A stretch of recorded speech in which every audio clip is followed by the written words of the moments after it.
And good afternoon to each and everyone. Dito po tayo ngayon sa health reading natin. That is 022, episode 022.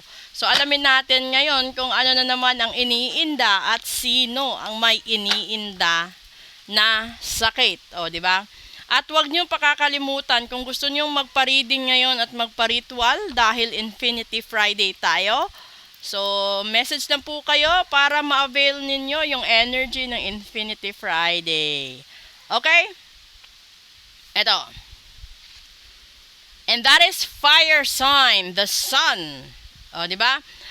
So, magkakaroon ka, ito maganda, magkakaroon ka ng blessings ngayon, no, sa buhay mo, sa vitality mo, enlightenment. Ibig sabihin, kung ikaw yung tipo ng tao na kung ikaw yung fire sign, Aries, Leo, and Sagittarius, kung hinihiling mo na magkaroon ka ng solusyon sa lahat ng suliranin mo sa kalusugan, para sa sarili mo, sa pamilya mo, kung ano man yung hiling mo related sa health, may good news ako, binibigay at pinapahintulutan ni universe. Okay?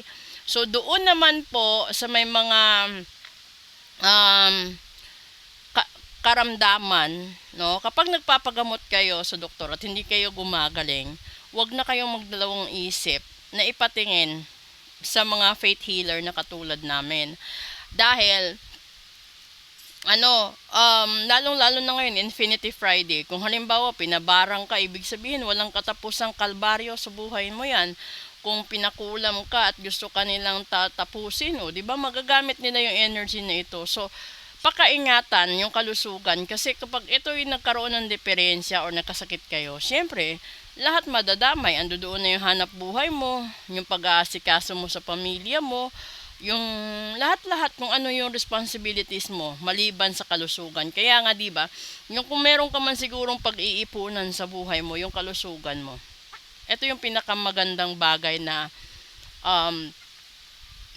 tawag na to, mag-invest ka, di ba? Hindi lang mag-invest ka physically, but if you want to do the ultimate one, mag-invest ka din sa cleansing mo monthly. Kasi para ka rin storage ng cellphone na kailangan mo rin i-optimize. Ganon din ang buhay at yung subconscious mo, yung spiritual aspect ng buhay mo, kailangan mong ipa-cleansing buwan-buwan para kung ano man yung mga negative or problems na dumadating sa buhay mo, pagkasunod na buwan, hindi na siya ma-carry over. So, ito yung sinasuggest ko sa inyo. You do the cleansing every month. Dahil ano ba naman yung halaga ng cleansing kumpara sa hindi nyo maagapan yung mga sakit na posibleng dadapo sa inyo. Okay?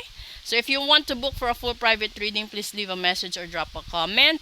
And then sa rituals din, kung gusto nyo mag-avail ng Infinity Ritual, sabihin nyo lang po. Magandang hapon.